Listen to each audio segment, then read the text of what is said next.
Here we go.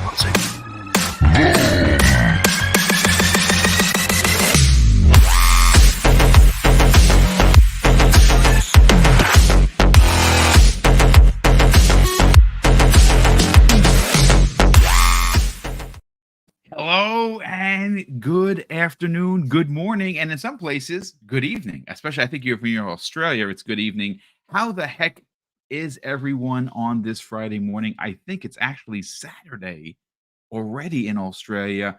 Big shout out to everyone. Thank you so much for taking the time to check out the new episode of Breakfast with Boom. Of course, I'm your host, Mr. BoomStick XL, and folks, the news gods have once again delivered. Oh my God, there's so much freaking news. Like, I don't even know where to start. Like, I wrote the show and I'm like, all right, throw everything out the window. We're talking Grand Theft Auto 6, the trailer. We're talking Stalker 2, the gameplay trailer. Xbox Series X wins Black Friday, beating the PlayStation 5. We're going to talk about that. And of course, we got to mention IGN because, well, you can't spell ignorant without IGN. And, they're continuing to take pop shots and write, downer articles against Xbox. And even though there is a lot of negative stuff going on with Sony right now, they're in the process of potentially being sued by the German government for shenanigans on PSN. IGN's not going to write a story about that. You know what they did write, though, folks? They did have somebody on a plane saying that, look, the PS Portal actually works. And you know what? Those false MFs, they were using the actual Tesla sat link that not every plane actually has. And you know who called them out? Not Tom Henderson, Tom Warren of The Verge actually called them to the carpet, talking about falsities being put out there. We'll read what Tom had to say.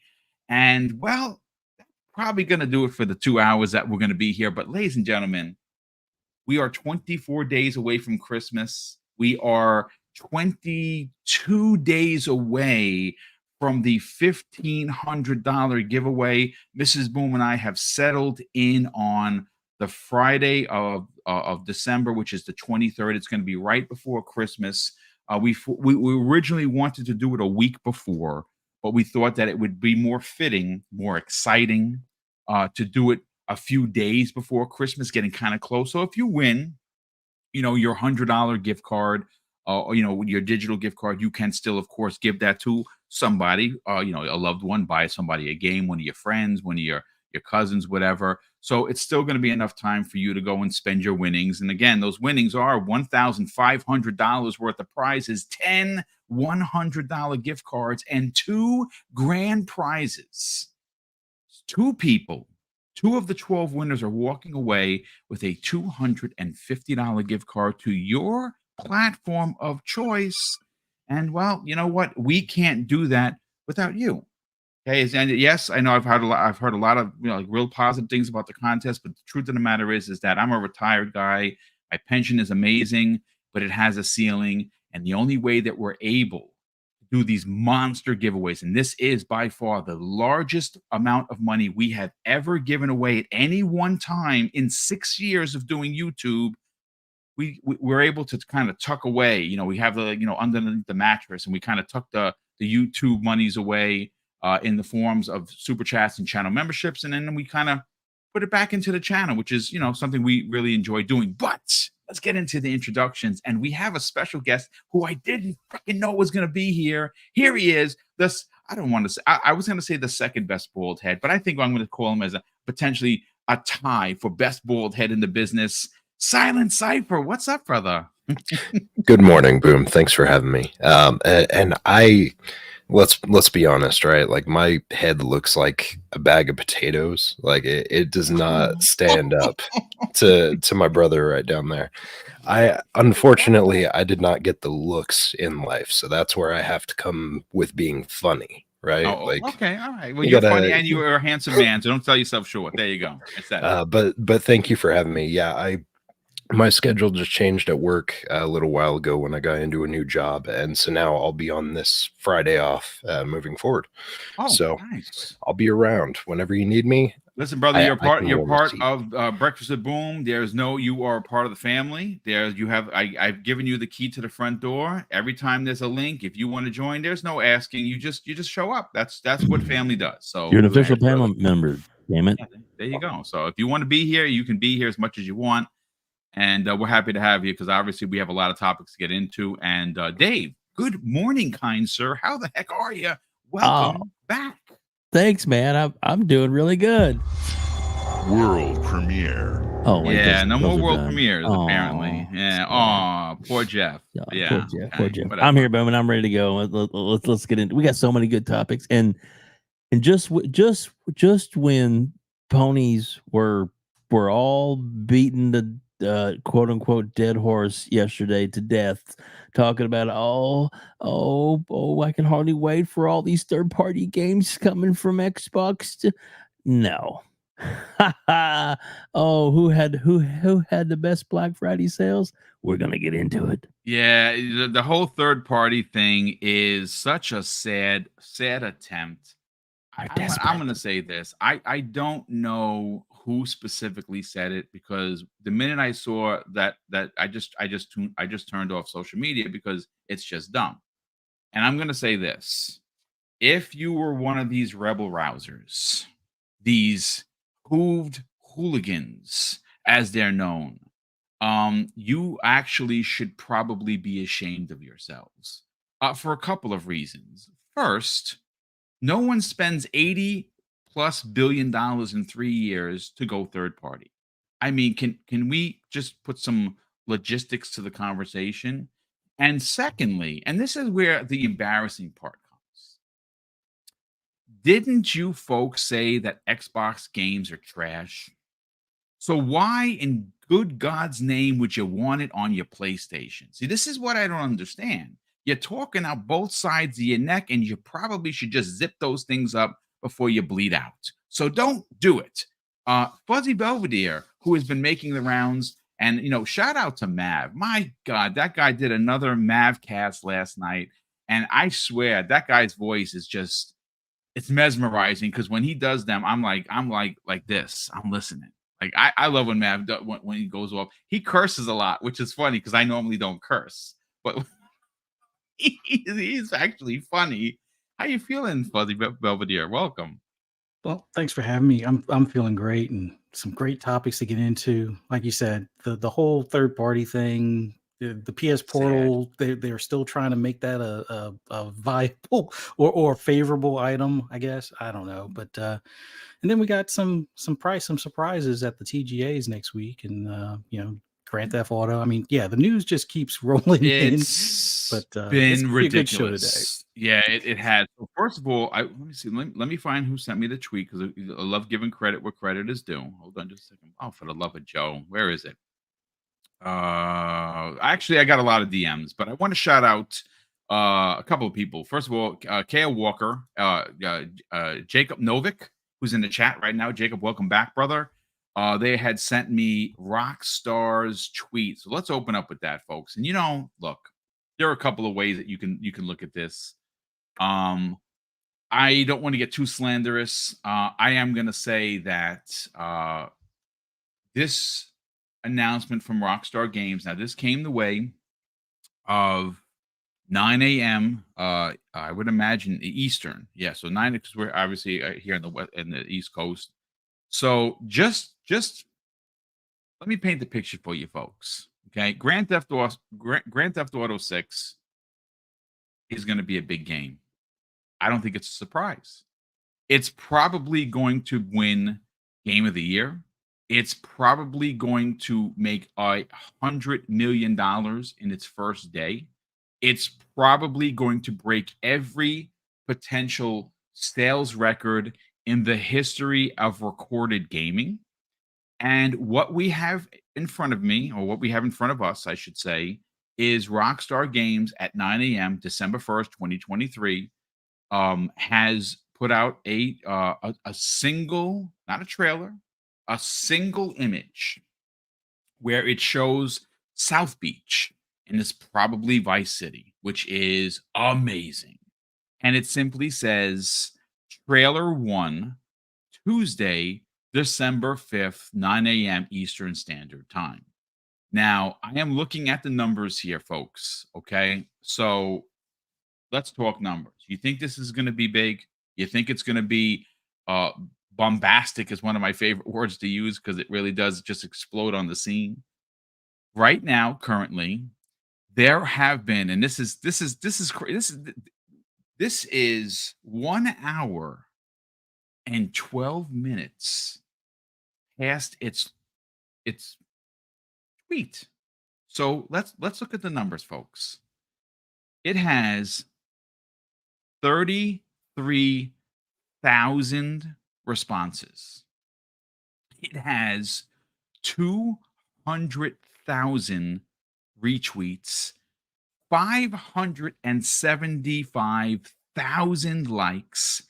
It has 16,000 bookmarks, and it has currently been viewed 17.6 million freaking times. I mean, so okay, that's the topic, but I'm going to add a little bit of a bonus to this, and I'm going to start with Silent Cypher. This is what you call Rockstar engagement, and I don't mean it facetiously, but I mean this is legendary engagement. Okay, there are a couple of finite points here, Silent, that we have to kind of dig in here. Number one, doing this 2 days before the Game Awards is both exciting and like, wow, they went before the Game Awards. This proves that Rockstar needs no one, not Jeff Keighley, nobody, not the Game Awards. They did it. We're gonna have a trailer 2 days before the Game Awards. That is massive. Now it says trailer 1. Do we get trailer 2 at the Game Awards? Probably not. I don't think they, as like I said, I don't think, look at the engagement. They don't need the Game Awards. They don't need Jeff Keighley. So here is the other part. Now, I'm not a finance manager. I don't work for a bank. I don't have a banking degree, but I'd like to think that I'm at least pointed enough to be able to do something that my father taught me when we were real small. When I was a kid, my father would tell me, Craig, I want you to learn to read the room. And I had no idea what the F he was talking about. What is this dude talking about? Read the room. What is he talking about? Until much later in my life, that really served me as a police officer. I never walked into a room, an apartment, a house, whatever, without reading the room. And it probably saved my life multiple times, right? This is one of those read the room moments for me. And I don't know who from Microsoft specifically listens to the show. I know that they do, and I'm incredibly grateful that someone at Microsoft would actually listen to this small show. But I don't know how much it's going to cost. Whatever the number is, add another 0. Because if you, and I say Microsoft, could somehow get the marketing rights for Grand Theft Auto 6, I am telling you, this is one of those instances where the change in viewership and console and platform compliance, if you will change literally overnight. Because I'm going to paint the picture for you folks here. And again, no marketing degree here. This is a common sense degree. Microsoft has already won because they own Call of Duty. Next year, and we have it on confirmed authority, that the first Call of Duty owned and operated under Microsoft is going to release into Xbox Game Pass. Just imagine the box for your Series S and your Series X. And on this box, you're going to be able to market Halo, your Forza, one of your big games next year, whatever it is. Maybe it's Avowed, maybe it's Hellblade. Maybe it's Clockwork Revolution. Folks, you pick whichever character you want on there. You have Call of Duty, and on the right-hand side, you can put that Grand Theft Auto logo. I am telling you, folks, people, I'm not saying put it into Game Pass. It's an impossibility. It would probably cost $5 billion for that to happen. That's not what I'm saying. Get the marketing rights, and when you can market this game, which I think is coming out next year, folks, I really do, holiday of next year, and you can market that, and you can market Call of Duty, which is going to have a new release, and you can market one of the new big releases for Xbox. I am telling you, people are going to shift to your platform, and by end of next year, 50, 60, 70 million subscribers into Xbox Game Pass. Silent, take it away, brother. Man, there's that's quite a meaty topic on its own. Chew on this thing as long as you need to. There's no time limit. Well, so I'll say in response to a couple things I'm seeing in the chat, and in regards to what you're saying. So I saw Whole Grain Bread that mentioned the fact like Rockstar doesn't need this partnership. I would agree. Rockstar does not need this partnership. Microsoft could benefit graciously from this market. Like if they got this partnership going, it'd be the same thing as when Xbox had Grand Theft Auto 4 on the 360, right? Like this has been done in the past, and we've seen the narratives when Sony has this as an exclusive too. Like if you have the marketing rights for this game, it will go a long way for you in the market. It's GTA. It is the biggest game out there when it comes to like the dollars and cents on it, besides stuff like Minecraft, right? So there's no ifs, ands, or buts about like it's not Rockstar benefiting from this ultimately as much as it is Microsoft benefiting. And that's why I agree with you fully. Like if you have a number in mind right now, add another zero, maybe add a couple more zeros, because realistically, this is going to benefit them in a big way. If you don't believe me, look back at the trends for the different games and the consoles over the years when Sony had the marketing rights versus when Xbox had them in 360 time frame with GTA 4. You'll see it really quick. Like that was all they ever talked about. They're like, oh yeah, GTA on PlayStation. Like it's a narrative changer, and it makes a difference in the market. And yeah, so that on its own. Now, you mentioned a release date. Now, I don't think we're going to go as far out as the holiday next year. I think, if I remember correctly, with GTA 5, they kind of did the same thing where they announced, I think a little bit earlier than this. I want to say it was October the previous year, and they said September of the next year. So I'm kind of aiming for a September release date. I think that would be, I mean, it fits with their previous. That I want to say monstrous, dude. September 27th, I think, is what they did last time. So if they went for that, I think that'd be a good target, especially going right into the holidays, right? Like that puts you lined up for all of those sales. But in regards to the releasing before the Game Awards, right? I get to take a victory lap on this a little bit, because I've been saying it for take your lap, brother. Soak in the flowers. Yeah, do it. Yeah, I don't know how long I've been saying it at this point. It's probably been a few years now, but every time this ever comes up as far as like a release or an actual release or reveal for this, I've always said like, no, they don't need to show it at E3. They're not going to show it at the Video Game Awards as their initial release. Mm-hmm. Now I say initial because I want to say last time when this happened, they did show it themselves. And then they also showed a trailer at E3 at the Sony showcase. So like you can get residual replays of the same thing, but that initial release, Rockstar doesn't need the Video Game Awards to promote their game. Boom through the numbers at you guys in regards to the actual Twitter engagement just now. That speaks volumes on its own. You don't need the Video Game Awards for that. The Video Game Awards are a drop in a very large lake compared to what Rockstar can do. Yeah. So just always keep that in mind. Like, Rockstar plays in a different sandbox than the rest of these development companies. They don't need these game shows to promote it. Now, they could throw Sony or Microsoft a bone or something and let them play the trailer in their portion of a show. And I believe we'll see that for sure. But yeah, I mean, like, this is their playbook. If you look over Rockstar over the last decade or so, they show this stuff off when they want to show it off. Indeed, They don't care about your game show. It does not matter. You don't factor into their big game equation. So they'll do it when they're ready. They'll do it when they want to, and they're not gonna kowtow or cater to a specific brand. They don't need the money. They have more money than any of us could ever burn through in 10 lifetimes. So it just doesn't matter.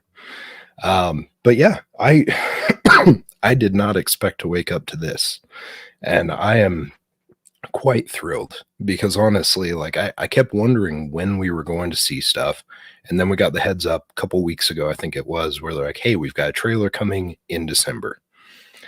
And I was like, sweet, like, this will be awesome. This will be a good way to go into Christmas, have one of those trailers and prep ourselves for the next adventure into GTA. I mean, it's 10 years on at this point, right? Since the initial GTA 5 release. Well, yeah, 2013 on the Xbox 360 and the PS3. Yeah. Like, we've had 3 different versions of this game come out over the time that it's been released. Like, this, it's ridiculous. Like, I want this game out now. So yeah, no, I mean, that's all I gotta say about it for the most part. But Argeet, I don't know if you're listening. Love you, buddy. But yeah, last night he even mentioned on C Money's show, he's like, I think they're gonna show it at the Game Awards. And the whole time when he said it, I felt myself doing this. I was like, no, like, that's not where the initial release is. Like, maybe it shows up in some form or fashion, but again, the initial trailer, Rockstar doesn't need that. They absolutely do not, sir. They absolutely do not. Look, at the end of the day, this is, I don't know if it's in the cards, because obviously something this big would have to go through Amy Hood, right? She's gonna be the one that says, yeah, this is a good idea. And Phil is a good salesman. Phil is the head of Microsoft Gaming. I think President Bond would also have have some thought and theory into this, and obviously she's as sharp as a tack, man. Sarah is just, man, I'm so glad she is a part of Xbox. I can't begin to tell you. And I just think, like, if you're going to just use common sense, like, again, I'm just a podcaster with not even 14,000 subscribers. So what the F do I know?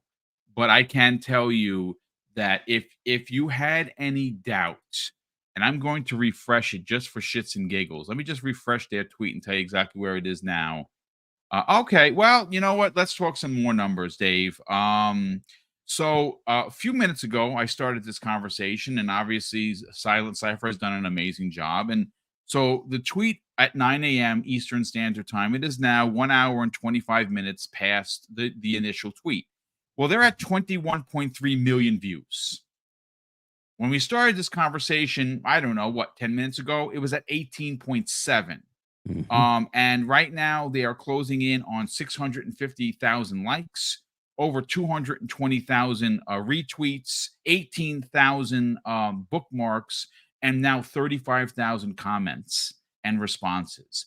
See, again, I know, and chat, you've been dropping some super chats and some channel membership questions. I'm gonna get to those in a hot second, but I got to bring Dave in. Dave, this is, you kind of have to strike when the iron is hot.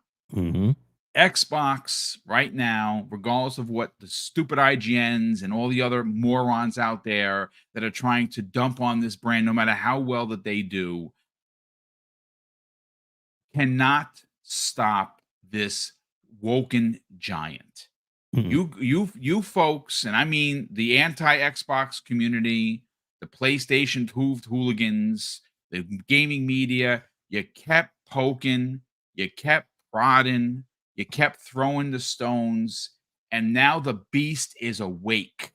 And it's a beast that has deeper pockets than anybody in practically the world, but more importantly, in gaming. And if Yep. there's one time where you're going to spend some bucks on marketing, and I've said this for years, go back, folks, pull those receipts on me. I said Grand Theft Auto 6 would move mountains, not as an exclusive, not in Xbox Game Pass. The simple ability to slap Xbox at the corner of any marketed Rockstar poster and throw it on your console box will move mountains. Dave, what do you think, brother? You're our money guy. Yeah, no, that's exactly what they need to do. They need to get the rights to the game so that they can market it. Now, is it going to be on Game Pass? No, there's no Yes. reason for it. At some point in the future, maybe, or there could be some Game Pass tie-ins, like perks that you could do, like some coinage type perks that they could migrate in here and there, which would obviously be beneficial to Microsoft and be beneficial to anybody that owns, that's in the Microsoft ecosystem for Game Pass, and it would encourage them to buy more stuff in their store because they're going to have a lot of add-ons and downloads and things you can buy. It's inevitable. But the key thing is being able to put the marketing on the box. Like next year they're going to have. We know they're going to have Call of Duty boxes.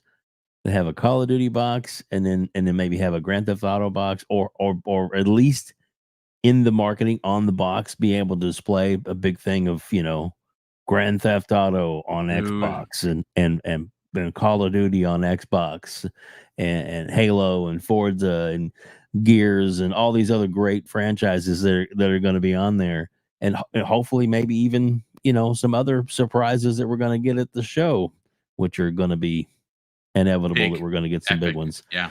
So yeah, but I love the fact that they went ahead and dropped the trailer now, or getting ready to drop the trailer before the show, I should say, because that's something we can anticipate. I mean, I just saw that Keely's already starting. Oh, congratulations on the trailer going to drop this.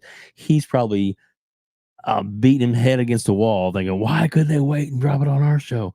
And there's a reason for that. Maybe the reason could be not only they want to step away and make their own stand, but maybe at the show is when we find out that there is a marketing deal. Maybe you do see some kind of teaser with Xbox, and then with the Grand Theft Auto, and then you see available on, but it says Xbox and it doesn't say anything else, because you can do that when marketing. We all know that with the marketing you can leave off the other avenues, and the other avenues, even though it'll be available on their platform, can't push it or promote it unless it's part of the agreement where they can at a later date. So just saying, those are a lot of different things they can do. And maybe there'll be some kind of exclusive perks, packs, or bundles, or starting gun or whatever that you might get by coming to Xbox over PlayStation. Like PlayStation's done for years, having some exclusive tie-ins. So, like I said, it's definitely going to be everywhere. There's no doubt. There's no way it's going to be exclusive to one box. Not going to happen. There's no way that they're going to get it in Game Pass day one, because there's no need to. They want to sell as many copies. Honestly, that's great. I don't know numbers like that, folks. I'm just using common sense here. If you were to suggest for a second that you wanted this in Game Pass, it'd be $5 billion. That's stupid. Probably. That's stupidly spend money. Yeah. You're not trying to get the exclusivity on it. You're not trying to get it into your Game Pass service. It's just an impossibility. Simple marketing rights, the ability to slap this Grand Theft Auto image on your. So I'm going to move over now. Are you done with your? No, I got one more thing please. to say. Yeah, no, please continue. Absolutely. So the last part is that if the shoe is on the other foot and Sony could afford to do the marketing, sorry. Sorry. that they would in a heartbeat. They would because they know they don't have Call of Duty to push on their platform, so they would want every box to have the to have the Grand Theft Auto 6 logo on it somewhere, available on our platform or blah blah blah blah blah, or maybe exclusive skins or this and that they would want to try in. But well, yeah, and Tim the Saucer did make a good point. Phil said that he disliked exclusive stuff, but that was in the past, and that was an old interview when he said that. And he has turned some things around, and he knows what he needs to do to make this happen. So, Tim, I do agree with you. He did say that for sure, but I believe that he is more open minded, and also there's other people now in play that opinions do matter, meaning Sarah Bond. And President some others. Bond, sir, just get Exactly, it right. exactly. And I believe he would also listen to their opinions.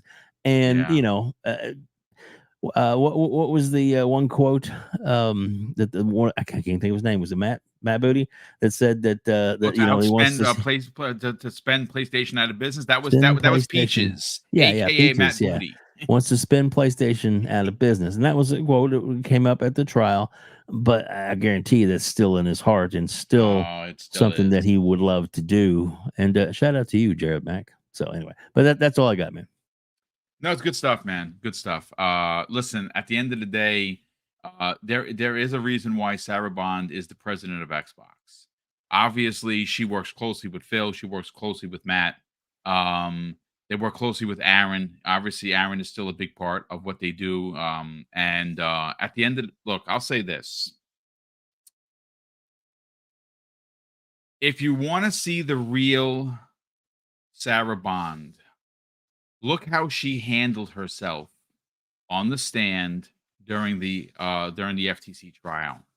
She was a great white shark, and she was pointed, and she was confident, and she was stout in her responses and her opinions. That's why she is the perfect candidate, not only for president currently of Xbox, but to eventually supersede Phil when he retires. I'm still going to be banging that drum until it happens, because I know it's going to happen. And it's not because of it's. I've heard some people who they're just doing check marks. Don't be stupid. Go read her resume. All you gotta do is read the first couple of lines. But yeah, she should run Xbox. That's it. There's no questions.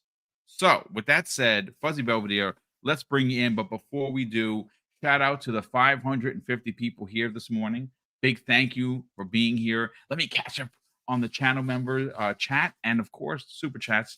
And Jacob Novick, who's been a channel member for 6 months, says, hi y'all, 2023 was amazing for gaming, and 24 is about to be even more awesome. ABK in Game Pass, next gen Nintendo, rumored new mainline Pokemon game, plus more. Yeah, I think that the new Nintendo, if we're going to just kind of switch gears for a second, Jacob, this is my thought and theory.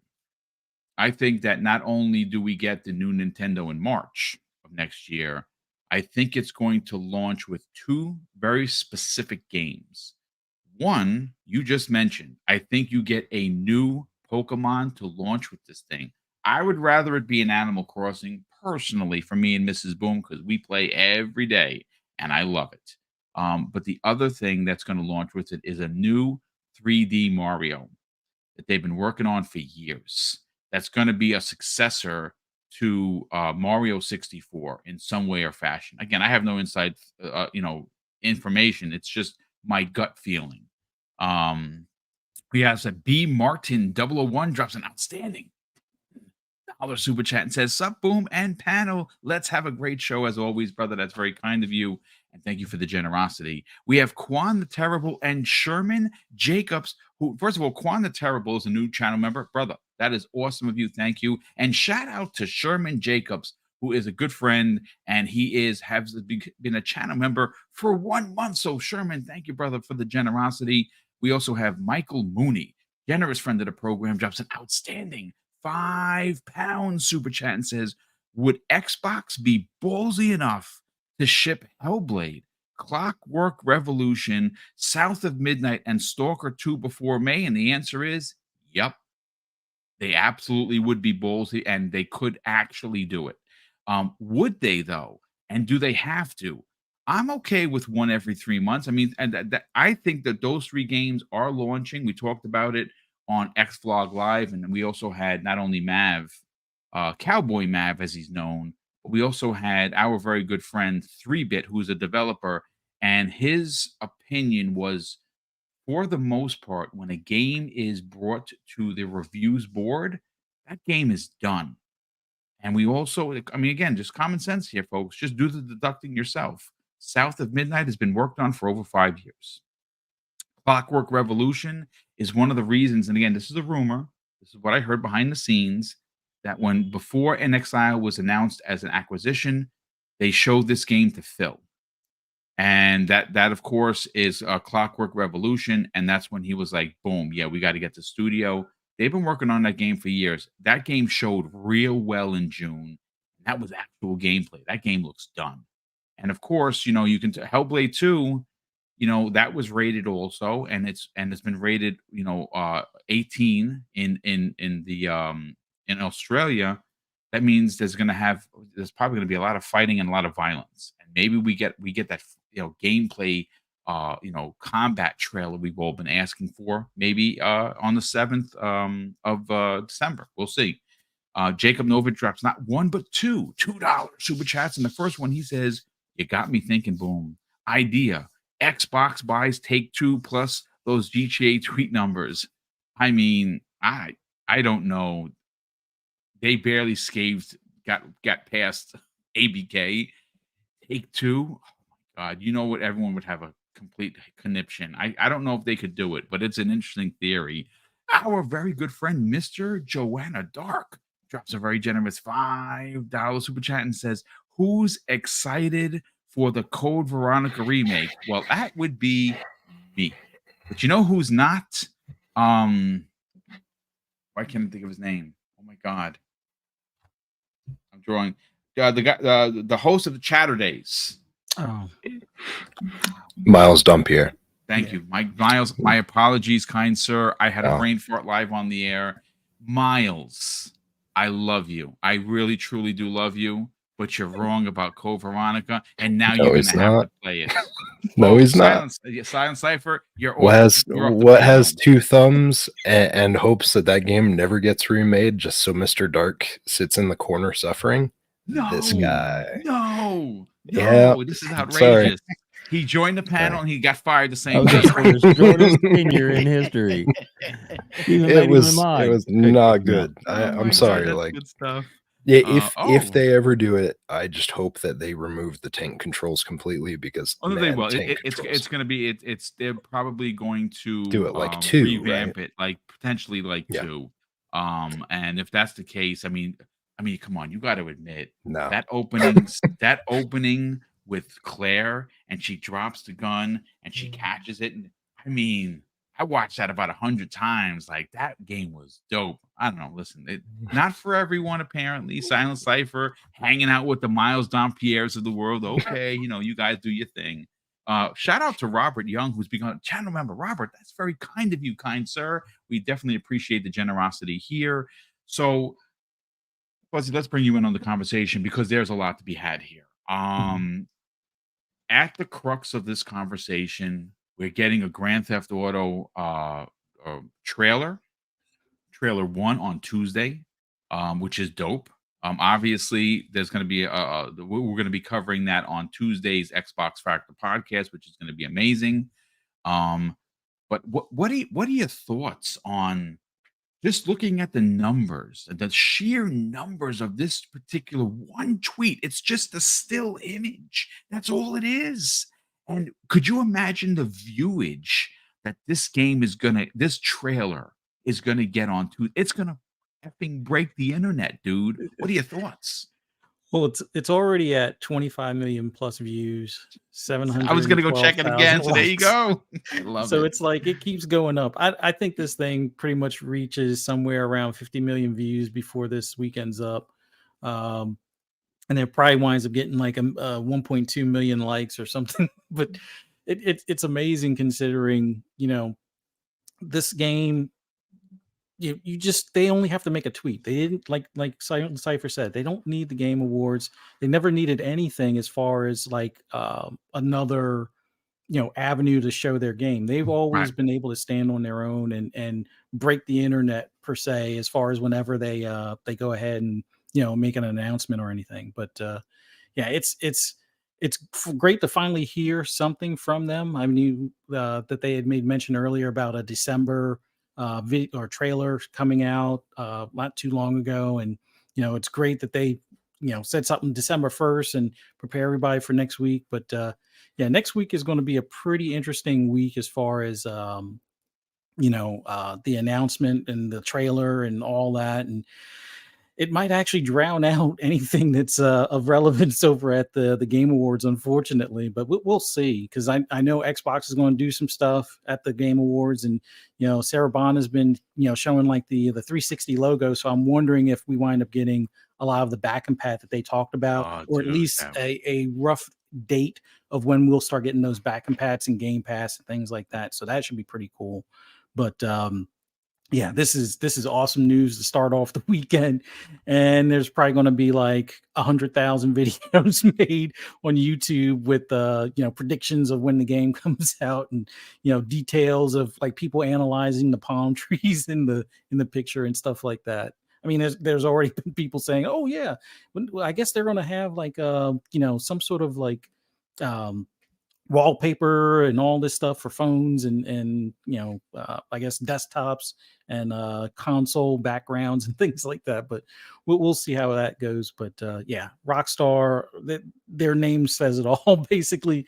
And with Grand Theft Auto, I have a gut feeling this is, even though there's that rumor of like $100 pricing for the game, which they've had $100 versions of the game, which would have like all the extra, you know, like startup cars and, you know, guns and things like that, which I'm pretty sure they'll have something like that. I don't think the, you know, base price will be 100, but in any event, I think this thing, when it's all said and done, is going to have close to 50 million pre-orders. I think it's going to like smash records as far as that's concerned. Like, other than like for mobile, which I know Call of Duty Warzone 2 has like the 45 million pre-registers.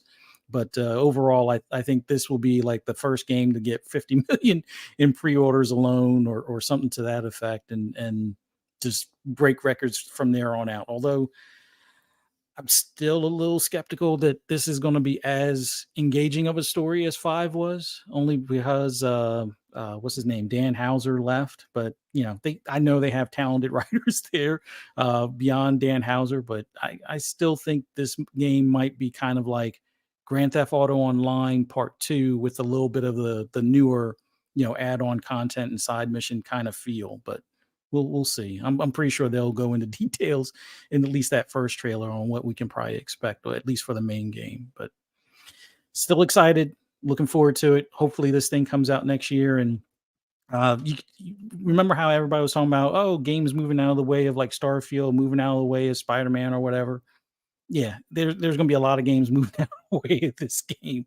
But I don't think if any of the ones on Game Pass will be any issue. But yeah, I'm pretty sure other devs will probably be like, yep, if they say September, we're not releasing the game from, you know, August until like December or something along those lines. So we'll see how all that goes. Well, I mean, at the end of the day, who said this? Alex Smith. This is breaking news. I don't know who he is. Wow. Alex Smith of Ben Studios just said, breaking news, PlayStation will have marketing rights on GTA 6 on PlayStation. Furthermore, the game will not be released of PC consoles, leaving one PC year later. PlayStation is already thinking bundle with PlayStation 5 Pro, hashtag GTA 6. I mean, that's my source is that I made it up, someone said. I mean, This is the same guy that cursed at PlayStation for them not greenlighting their second game, right? So I mean, is he being facetious? I don't know. He said, I worked as a dev, Ben Studios, Deviation Games, and Ember Lab. I don't know if he's still there. But I mean, I guess if you want to take him I put it to this way, folks, and I'm not going to try. I'm not being disrespectful. I'm not even talking about what's his name, Alex Smith, as it were. I'm talking about PlayStation. Here's the issue. It's money. It is money, and right now, I think it's safe to say that based on the initial tweet from Rockstar Games, that they actually don't need anybody, right? They don't really need anybody. This game is going to break $1 billion on the first day of sale. Grand Theft Auto 6, I think, Grand Theft Auto 5, when it released on the Xbox 360 and the PS3, I'm almost positive, and I'll look it up real quick just to check myself, they made $800 million in the first day, if I'm not mistaken. So that was back then. 10 years later, here we are. You don't think that when this game releases now, and again, I don't know if it's coming out next year. I'm just assuming it could be coming out in 2025, but they've been working on this game for a long time. So I would imagine that next year it's going to release, and maybe we get a release date. Who knows? But when that game comes out, it's going to break $1 billion. It's going to break every record, every recorded record in gaming history. Just look at the tweets. One still image, and well, there you go. Now, I do want to move on because we've been on this for a minute. Like I said, I don't know if we're going to get to everything today. There's just so much, but I do want to pause this footage for a hot second, and I want to do a screen share because, folks, I want to share with you the Stalker 2 trailer. Now I'm going to let the music go. I don't think it's like a violin playing, so I don't know if it's actually licensed music. Hopefully not, but we're just going to let it roll. If it is, you can always mute it in the replay, so it's not going to hurt you.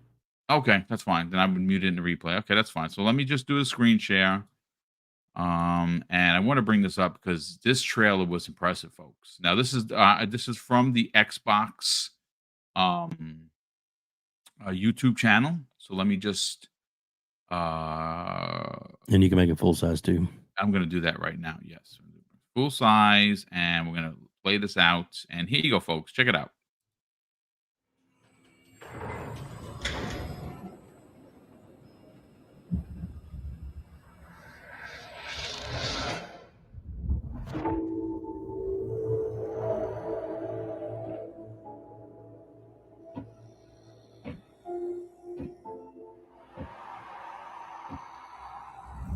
You asked me about my good luck charm. Remember? It's an empty shell. Decided to play soldier with me? Dimitri and I were just discussing a certain puzzle we found in the zone. But we can't quite seem to get all the pieces to fit. Maybe you can figure it out. It reminded me that we used to be puppets. I took just one awkward step, and my whole world plunged into darkness. I'm sorry, Strider.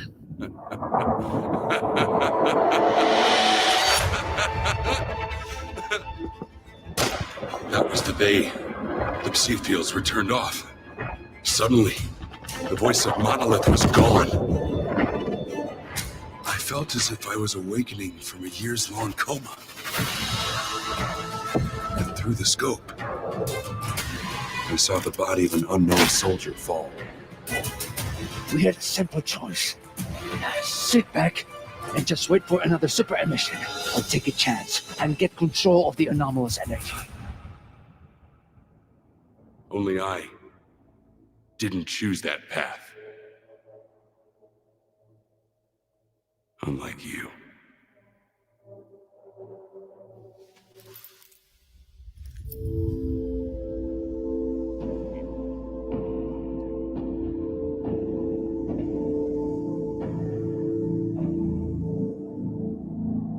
Oh man.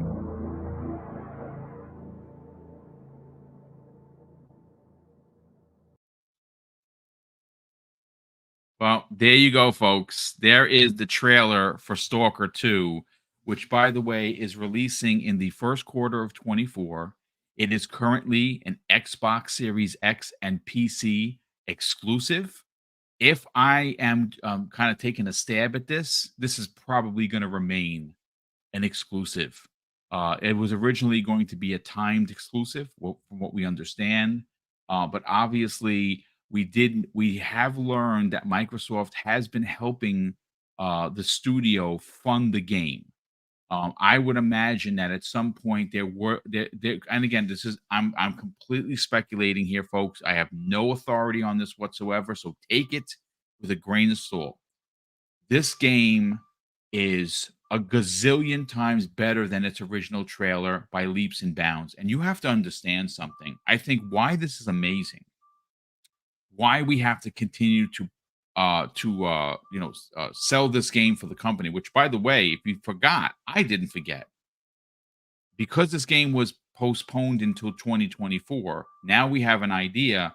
Mrs. Boomstick and I are giving away 15 copies that we're buying at full price, $76.43 here. Not Game Pass. We're not giving Game Pass away to you. We're buying to support the devs who have been through it. They're from Ukraine. Ukraine is still in a bloody, terrible war with Russia. So for us, this little mom and pop organization, to give back, we're giving away, when this game releases, 15 copies paid for by us at full price, your choice, PC or Xbox. And it's just one of the bigger contests that we're saving for the end of this year that got pushed into next year, which is why we decided to do the $1,500 giveaway right before Christmas. So this is going to be the first big giveaway of 2024 for us. 15 copies of Stalker 2. And again, it's just, our mom and pop way of supporting the devs, as people like to say they do, but no one actually, follows through. We're following through. I have a strong suspicion that because Microsoft helped a lot of these members of the studio in numerous ways. I don't want to go into specifics. I know Sarah Bond talked about getting some of them out of the country into where they're currently now, and there's been a lot more behind the scenes. I would absolutely think that Xbox saw what they were doing and said, yeah, we're going to lock this up as an exclusive. And it's in Game Pass day and date. We'll go to first. Silent Cypher. This is a monster trailer. And it looks so freaking good. And I think why it's important to talk about this, to talk this game up, is that what this studio has gone through, how difficult it's been to just be alive, let alone make a game. I mean, they've actually lost people, dev members, who were killed in the line of duty defending Ukraine. We know that because they told us that. This is a triumph beyond triumph. Yeah, I mean, I'll be honest, I wasn't sure if this game was actually ever going to see the light of day. Yeah. With everything going on, the current climate of the world and everything, with everything that dev and that whole side of the world has dealt with, like, it's been a living nightmare for those people. I can't even imagine, to keep coming back to work after losing some of your staff to the war and everything going on too. Like, I can't place myself in that mental zone, but like, I would imagine that would be really hard to keep morale up, to keep chipping away.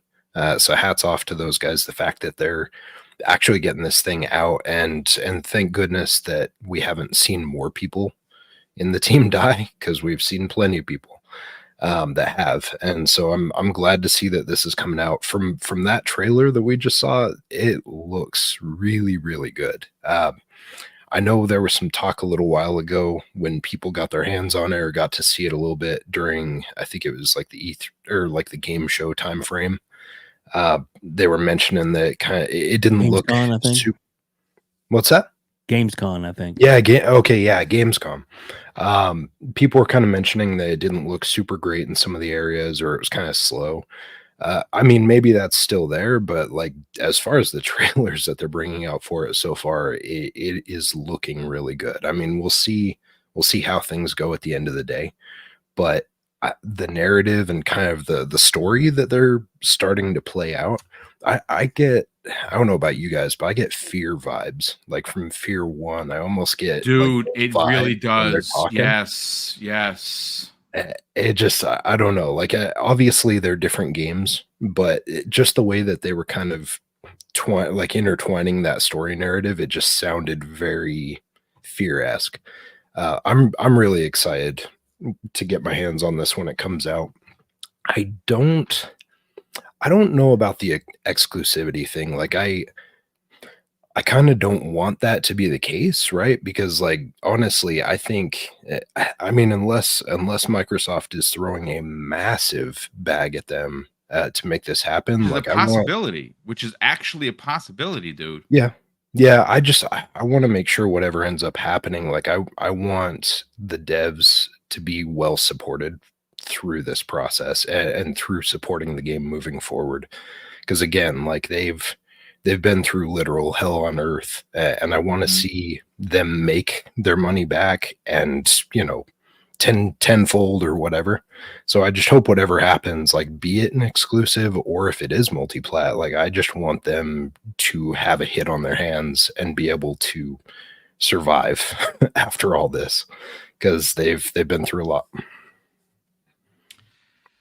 I mean, look, I think that at the end of the day, Microsoft, who is an amazing amazing company that actually cares about people. I understand, you know, many years ago there was this evil empire boys club situation, not under Satya Nadella, not under the leadership. Listen, we're not dumb here, folks.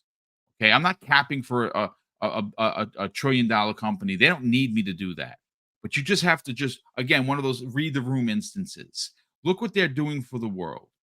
And we have heard, Arabon talked about it, that what they've done for this studio behind the scenes, right? She told us that they got some of those developers out of the country. Now that forms a bond, no pun intended, and a relationship that goes deeper than just a bag of money. And if in fact they did help them that way, and they're seeing this game's development, it might be in someone's brain pan, like a Phil Spencer, like a Cerebon, like a Matt Booty. Hey, this game is going to be something special. You know, we should lock this up as an exclusive, and it is a timed exclusive. And being that they're in the position they're in, I don't know if they've even worked on a PS5 version. But if I'll put it to you this way, Silent, and you make some banger points. If this game is going to be as good as I think it's going to be, you absolutely have to lock this up. You have to pull a Sony on this. You have to look at this and say, like they did with Stellar Blade. Stellar Blade for PlayStation is a permanent exclusive. They saw something special with it. I cannot wait to play that. That game looks good. I'm sorry if it's not your bag. I hear you, but it's my bag, and I can't wait to play it. And Sony has locked up that IP because they saw something special. I think that Phil Spencer and any of the leadership team are going to look at this game, and they're going to be like, "Yeah, this is something we gotta lock up because it's going to be special, and we can get into Game Pass, and it's going to drive people to our service because it's going to be one of the big games in 2024." I'm going to go right back to Dave on this. Dave, you're our money man, if you will. What are your thoughts on this? First of all, what are your thoughts on the trailer, most importantly, and what are your thoughts about the potential of locking it up? I think it looks really good. It really does, and it's nice that it's. I mean, we've already kind of seen a little bit of the gameplay and stuff from the earlier trailer they showed, And I think maybe we'll. I mean, they did at the end of this. Talked about it becoming a first quarter. It's going to be coming out, so that's really good to know. And locking it up would be fantastic. It would be great if they do. I mean, or maybe even purchase the studio. Who knows? Those kind of things could already be in the works, and we just don't know yet. It seems like a really good company. It seems like they're really they're working hard even through adversity to get their product out, because they know that in the end, once the product is out and it's good and it's highly rated, that it's going to benefit all of them, not just the dev team, but the families that lost loved ones are going to get compensated for their part, and which is pretty awesome. They're a good bunch of people. Seem like that are really working hard to get this done. But I think it's commendable if they're not rushing it out just to make a money grab. They really seem to be working hard to make a good product that's going to be worthy of maybe a 3 someday. So it makes sense to try and lock it down. At least in the Xbox ecosystem completely. But we'll just have to see. Do I think it's going to happen? I don't. I don't know. It's that's the situation that they're in and where they're located and what their overall financial status is. Can be a factor that's that'll go into it. That it may not be beneficial for them to lock themselves out of other opportunities, or it could be this is the best opportunity and they see that. But we won't know that and won't be privy to that until after the game comes out and we kind of see where it all falls. But I think it's commendable that that Microsoft did what they did to help the team relocate and to help them get in a good place. From all the people that don't seem to be high on Microsoft fanboys, that they we know what's going on. We know the company and the people that are working for us, and the reason Phil is where he is and how he's gotten Microsoft to where it is now and going to continue to grow. The future is so bright for Xbox. We will all see that soon. Yeah, absolutely. I mean, listen, we don't know. We don't know what's going to happen. Like I said, I just think that if you look at what has happened, you look at the fact that they are originally developing an only Xbox Series X and PC version, and the PlayStation 5 version was eventually going to potentially be worked on. It would not be a waste to get in front of it and say, "Hey, listen, don't work on the PlayStation 5 version. We're going to pay for the exclusivity of it. Here's the bag of money." You know what I'm saying? And again, that's what I would do personally. And it's going to benefit everybody. It's going to benefit Xbox. It's going to benefit Microsoft, and more importantly, it's going to benefit the men and women that are working at the studio. Fuzzy Belvedere, let's get your hot take on this. But before we do, I want to make sure that I'm caught up on all super chats. We have okay, so Jax82 drops an outstanding $2 super chat and says, with Remnant 1 and 2 in Xbox Game Pass, did Xbox buy Gearbox? I mean, there's a couple of things. First and foremost, if they did buy Gearbox, that would be massive.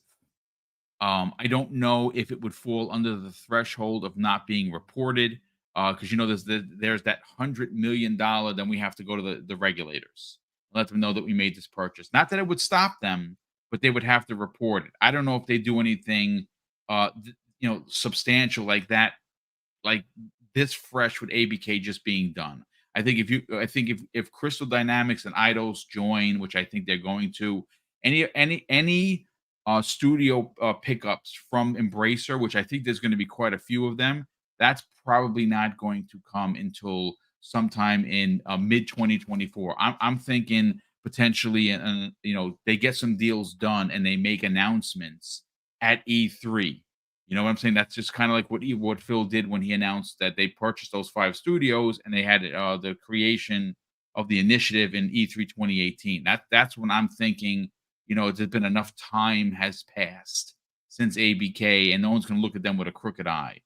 The second part, and this is the most important part for me, they got to dump Randy Pitchford, because I think that Randy Pitchford is as bad as what's his name for ABK. He's toxic. He's been unfair to his employees. We've heard a lot of pretty damn terrible things. So if they are in fact going to buy Gearbox, one of the first things that Microsoft absolutely needs to do is dump Randy Pitchford. Get rid of him immediately. But that's just my hot take on it. Now, Dave, you threw something in here. A lot of people in the chat are talking about this, so I have to do my public service announcement. If you are someone in the market for an Xbox Series X right now at Walmart with Diablo 4, it is $349.99, which is crazy.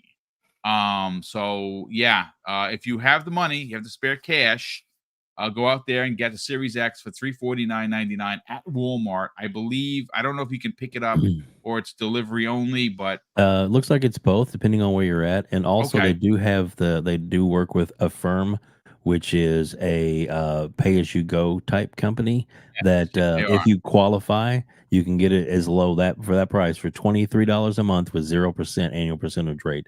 So basically, you can get the system and pay just $23 a month and then pay it off. If you qualify, yeah, of course. If you qualify, of course. But still, that's a nice option.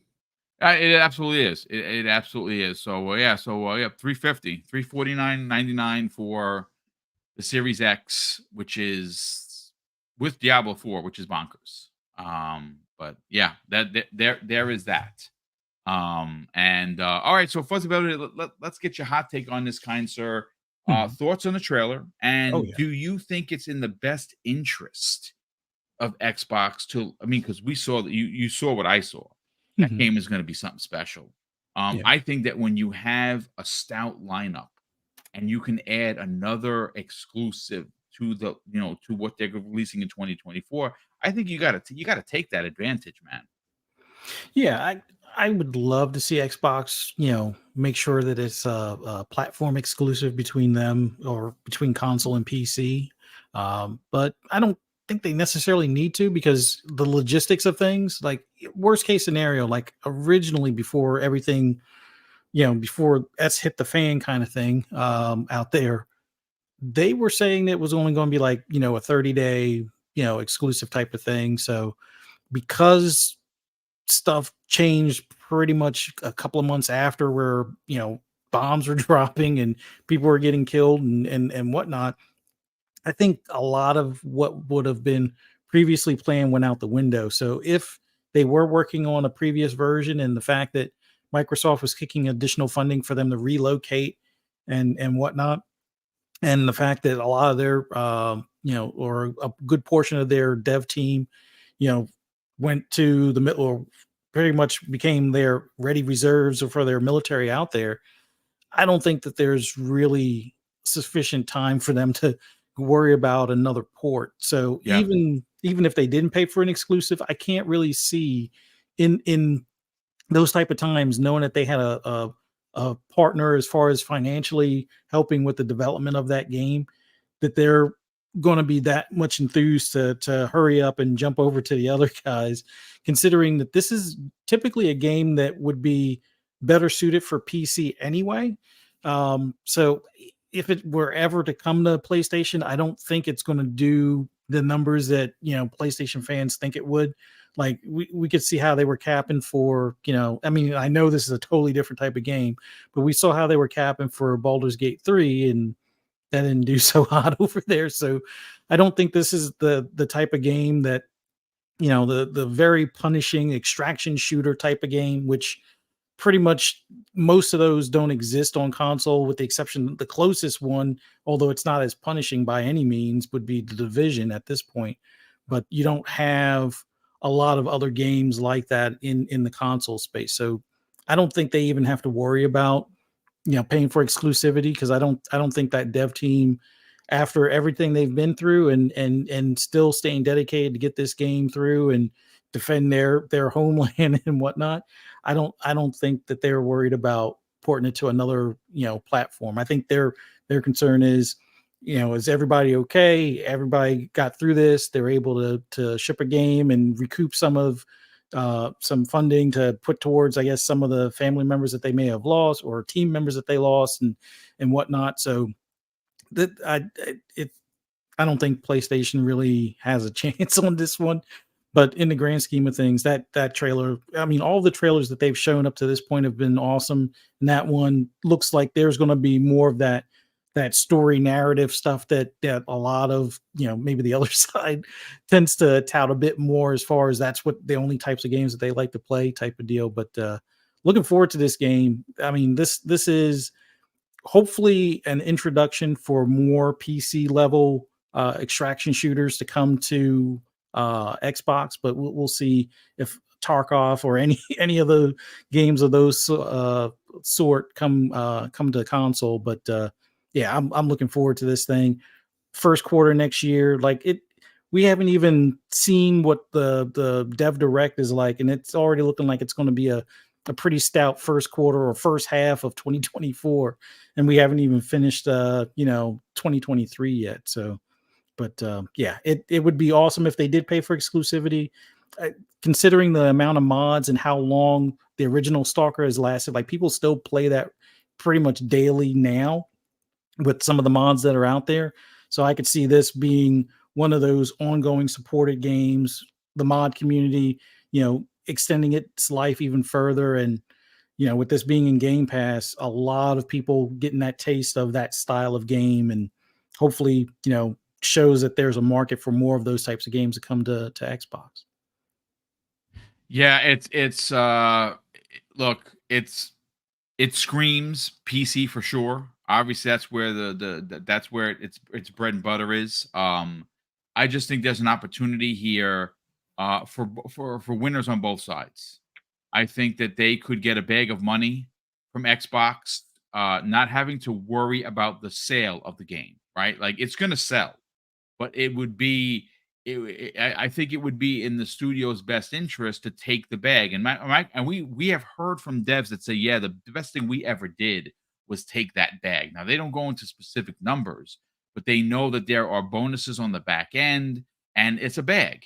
And this game, it looks like it's going to be something special. And I think it's one of those opportunities to Microsoft. I'm sorry, this is going to sound console worry, and I don't mean it as it, to stick it to Sony.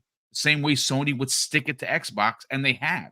They've done it multiple times. This would be a big get. That's just my whole take on it. I hope for both parties that if in fact it does stay exclusive, that the team that's building this game wins financially, and of course they get credit where credit is due for releasing an amazing game, and Xbox gets an amazing exclusive into Xbox Game Pass day and date. That would be tremendous. So let me move on to, this is probably, because we're at the hour 15 mark, this is probably going to be the last topic of the show, but folks, it's the beefy one. And we're going to get into that right now. Let me just get my show notes together. So, okay, so I'm going to see how I'm going to attack this. I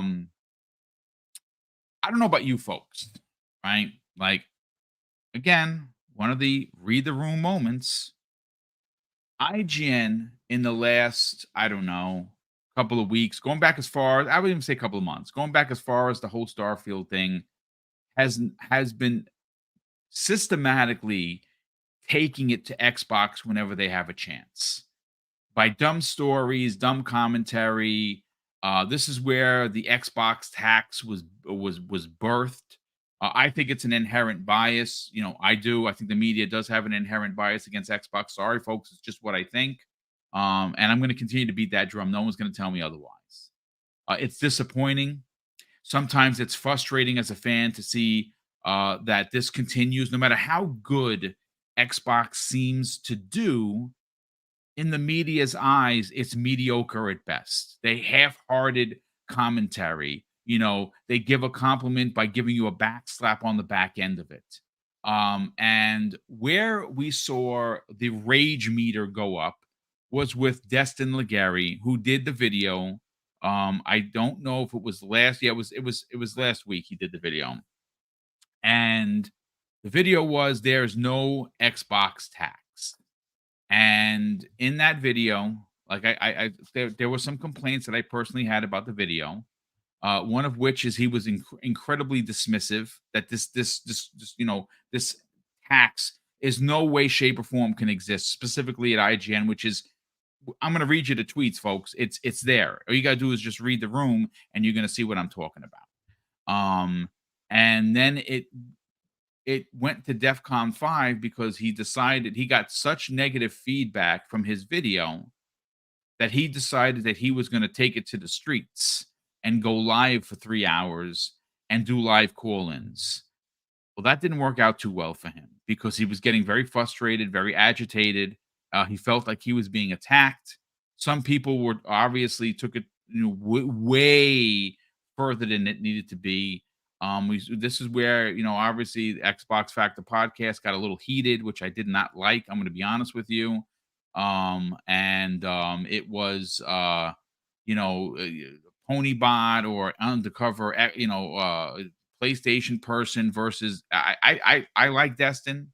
I'm going to stand on my square. I think Destin is a great representative of Xbox. He's been doing pretty well since he, even before he got his 100,000 subscribers.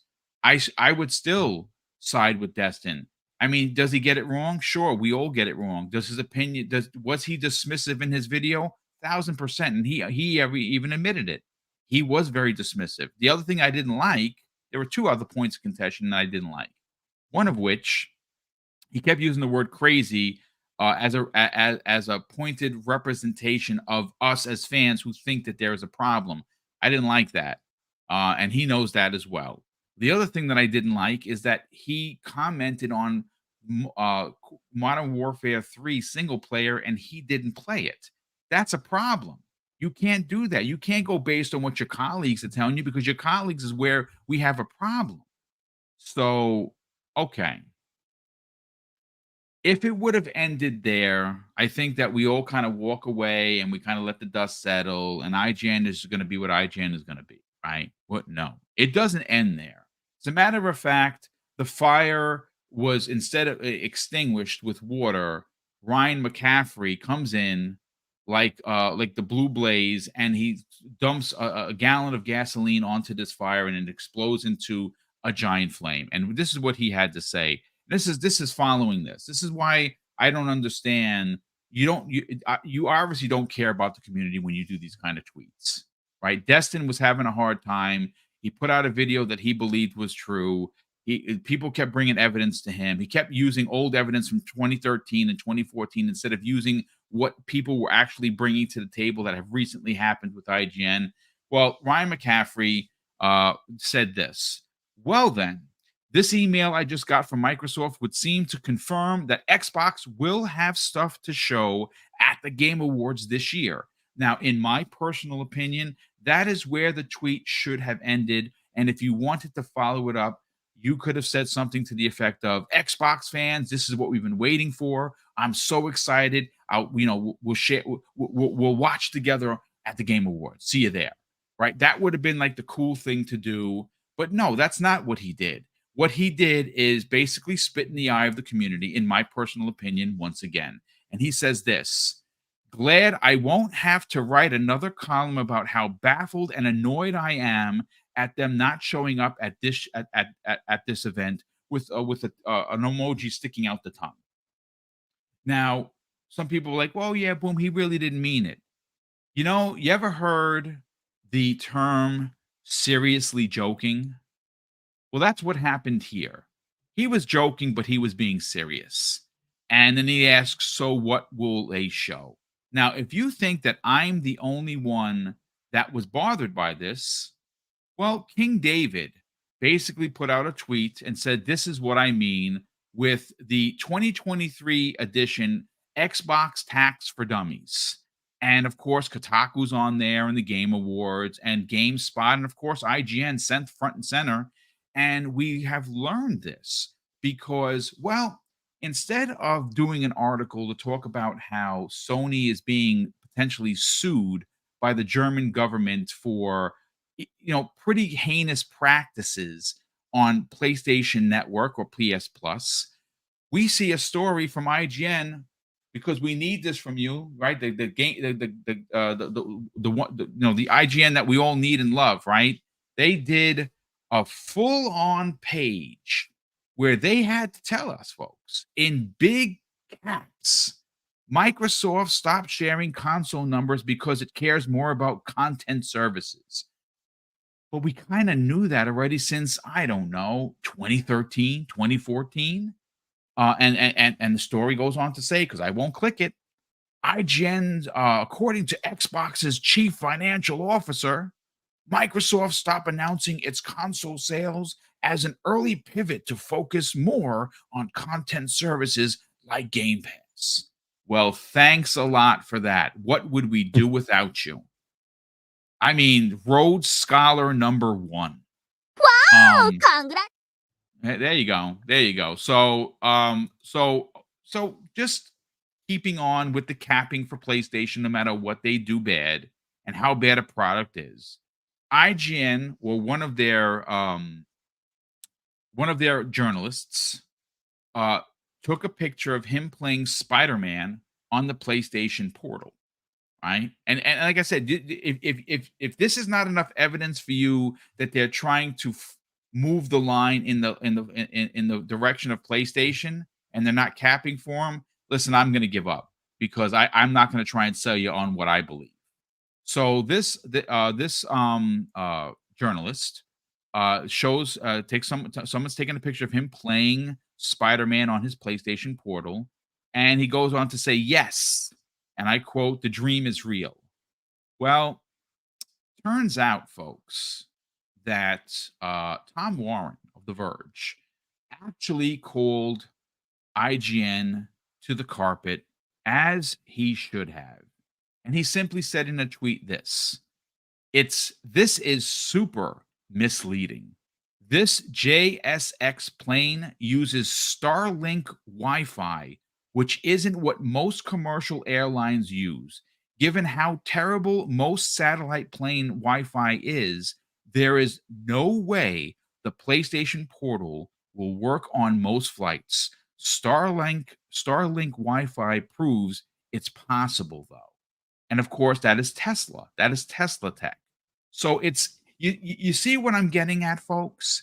It's like, no matter what Sony does, whether it's pro-consumer, anti-consumer, whether they release a device that no one asked for, it's a hunk of junk if you're outside of your house and you don't have Tesla technology running it for you, we see cap, and every time they want to run a negative story for what, folks? Engagement, for anti-Xbox engagement that brings them a lot of money. We know that they do this for real. This is telling me that you don't care about your readers. So I'm going to go first to Silent Cypher on this. I mean, pick any angle you want to go at, but this is once again IGN proving that they have clearly picked a brand that is not only paying their bills, that they want to dig their heels in the sand and hang with. All right, so I'm not going to stay on this first part too long, because I know everyone's already talked about it. Everyone's, it's gotten heated over the last week or so throughout some of the different chats. But I do want to say, in regards to like Destin's situation, I personally, I think from start to finish, he just shouldn't have made the comments or made the video in the first place. Like, if you've got a situation where your employer is going to have a problem with it, then that's one thing, and like maybe you just don't make that video. If you can't handle the fact that your employer has a certain stance on something and you feel like your integrity is being compromised by staying there and not saying anything, then maybe you need to consider, maybe it's time for me to go. Like, it feels like we're seeing multiple tales from when he talks. Like, it feels like maybe some of it is him being, the fan of all systems, but it feels like some of it is him being so withdrawn from like the daily process that he doesn't see how these things are actually going. And like when an Xbox tax, which, let's be honest, again, we've talked about this a lot, but It's a bias or a preference in the media. That's what it is. A lot of people get triggered about the words Xbox tax. So I like to try and keep it as simple as possible, because I feel like a lot of people are just getting really bent out of shape for what it is. We all have bias. We all have preference. It's what it is. Like, that's what we are as people. That's what we are as consumers. It is what it is. Don't get super upset about it. It's just what it is. But I do think, like, I look at his situation, and I've left jobs in the past where I saw that they were going in a way that my morals and my barometer in that side of things did not agree with. And when I saw that, I was like, it's time for me to go, because your stance on something is not what mine is. And while I do need to make sure I take care of my family and make sure that I'm covered, I want to make sure that I can feel good about where I work. So if this is a situation where he feels like he can't speak on it because he'll have repercussions, he needs to find an exit strategy. I personally thought that's what he was doing when he opened up his YouTube channel back in the day, because I thought maybe he was trying to separate off so he had an exit strategy planned, right? But he stayed. So, like, I get it. You got to support your family and you got to do what you need to do. Well, I mean, he has a wife. He has a newborn. I mean, yeah. And I had 2 kids at the time that I had to make this same situation. You know, like, I had to make this same decision. When something came up, I was like, do I stay here and just fall to the company line and just tow it? Or do I do what's best for me, my integrity, my family, and get myself out of that toxic situation?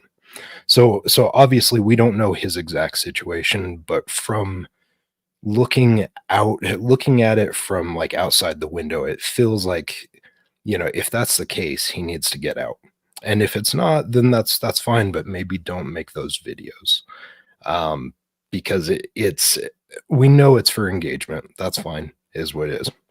But moving away from that, because again, like I said, everyone's had their conversation on that one. No, but I'm glad you took the time to kind of give your hot take. We appreciate it. Sure. I wanted to try and stay as civil with it as possible, because I know a lot of people have been heated. So I get it. I get it. Ryan McCaffrey, though, this is where I get a little more heated on this. I would be okay if he just left the industry at this point, because I feel like every time he talks, he's like a wet blanket. Like, he is forever just being like, I feel like he's basically the physical embodiment of the Xbox tax. Like, every time he talks, I'm just like, man, I'd be okay if you were, like, in the background just editing the videos and not a public face of the company. I don't feel like he does them any service at this point in time. In regards to those videos you're mentioning, like the PS Portal, playing on the airplane, and all these different things, it's the same thing we have seen from them over and over, right? Like, it's the same playbook from these guys. We saw it with Elder Scrolls when they're like, hey, let's remind the public about how Elder Scrolls isn't coming to the Sony market. And let's not just say it once or twice and re-reference it over time or leave it on the splash page. Let's post it like a dozen times on the internet, all over Twitter, all over the place, to make it look like Microsoft is bad because they bought a company. Well, let's be honest, and let's throw that back the other way, right? Let's swing that pendulum the other way. I don't see that from IGN when Sony buys a company. Like, let's be honest about it. Do I see all that presence on Twitter from IGN when Sony buys a company, saying, oh no, now that's not going to be on Xbox? No, I don't. So IGN just kind of needs to sit down and shut up at this point, because I just feel like they're not doing themselves any service. If they want it to look like there's not a media bias, they are literally just stepping on the rake back to back every time that they do something. And it's frustrating to see, because there are people, like, don't get me wrong, there are good people in the media. They're few and far between in some companies, like IGN, but there are good people in the games media. And I feel like someone like IGN, someone like Metro, some of these ones are just really causing a detriment to this whole situation. Like, we could get over this if they would stop acting like this over and over again, but they just keep doing it. That's all I got. No, it's good stuff. I love how you handle it like a paraprofessional. And listen, folks, as we close in on 700 people, I gotta ask, because if I don't, I get yelled at by Randall Thor 19, and well, he's at 100,000 subscribers. Well deserved. Rand is a great dude, and what they do over at the Xbox 2 with Jez Corden each and every week is just some of my favorite podcasting. We are on the cusp. We're under 300 folks away from 14K. Now, of course, I would love to say that we were going to hit 100K, but it's fine. We're doing the mom and pop, kind of way of growing. Near 14,000 subscribers in 6 years. Not a bad deal, right? Not bad. Maybe at some point we hit 20, 25, 50, maybe even 100. Who the heck knows? But the goal before the end of the year, and we have 30 days left of 2023, Mrs. Boom and I would be incredibly thrilled to have hit that number. Now, I'm going to do a tweet with, asking for people to sub. I have a video that was made by Sean Labrie. It is basically advertising the channel. If you see it, do me a favor, folks. Tweet it, retweet it, favor it, subtweet it, quote it, because we really want to hit 14K. It would be a really big deal for us, especially, again, we've only been doing YouTube for 6 years. And of course, if you are here now, hit the like button. And if you are finding the channel, and I see a lot of new names, please consider subscribing. Web Dave, let's bring you in over here with what obviously Silent Cypher killed it. A lot of stuff to get into. Tom Warren calling out IGN for some falsities regarding the use of the PlayStation Portal, which, if you don't remember, folks, they gave an 8 out of 10. The same thing they gave the ROG Ally. Shocker, I know. Go figure. But of course, they've been out there, because we have heard that they get 46% ad rev from PlayStation. So I wonder why they're doing this. I don't know. I'm just a dummy. But about the money, then. Yeah, of course, like the money. Let break this down however you want to tackle it. Well, the guy on the plane, first of all, talking about the how we're actually, oh, this is great. They don't know what to talk about. I'm on the dream is alive, as I believe he says. Yeah. It's very misleading, and you got to look at him and say, "Who the fuck is that guy?" Because he definitely he got it wrong. It had Starlink on the plane, which very limited planes have Starlink available. If they do, that's great, because Starlink you can directly connect to, just like you can if you remember their service, and it's available. You just log right on in. But most, and I'd say probably 90% of the places you go, like Starbucks, which I went to, McDonald's, I checked out theirs as well. You're required to go on and log in through a web browser just for the approval of, yes, I agree, this is where I want to sign in at. But there is no web browser or access to it on a PlayStation 5.